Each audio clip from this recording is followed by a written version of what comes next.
നമസ്കാരം. Iran, Israel, America യുദ്ധം തുടങ്ങിയതോടെ സ്വർണ്ണവിപണി കൈവിട്ടു പോകുന്ന അവസ്ഥയിലാണ്. ഹോർമുസ് കടലിടുക്ക് ഇറാൻ ഭാഗികമായി അടച്ചതോടെ എണ്ണവിലയും സ്വർണ്ണവിലയും നിയന്ത്രണമില്ലാതെ കുതിക്കുന്നു. സാധാരണയായി ഈ സ്വർണത്തിന് വില കൂടുമ്പോൾ ഡോളറിന്റെ മൂല്യം കുറയുകയാണ് പതിവ്.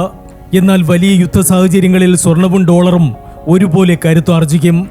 കാരണം നിക്ഷേപകർ ഭയപ്പെടുമ്പോൾ അവർ അഭയം പ്രാപിക്കുന്നത് ഈ രണ്ട് വിഭാഗങ്ങളിലുമാണ്.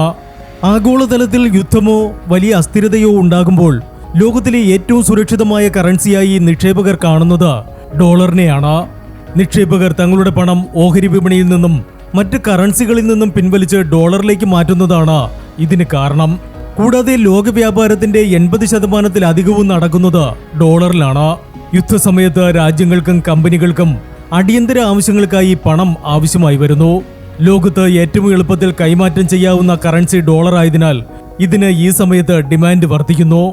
മാത്രമല്ല, യുദ്ധം നടക്കുന്നത് പശ്ചിമേഷ്യയിലോ യൂറോപ്പിലോ ആണെങ്കിൽ ഭൂമിശാസ്ത്രപരമായി അകന്നു നിൽക്കുന്ന അമേരിക്കൻ സമ്പദ് വ്യവസ്ഥ കൂടുതൽ സുരക്ഷിതമായി നിക്ഷേപകർക്ക് അനുഭവപ്പെടും. അമേരിക്കൻ ഫെഡറൽ റിസർവ് പലിശ നിരക്കുകൾ ഉയർന്ന നിലവാരത്തിൽ നിലനിർത്തുന്നതും ഡോളറിന് മറ്റു കറൻസികളെ അപേക്ഷിച്ച് കൂടുതൽ ആകർഷണീയത നൽകുന്നു.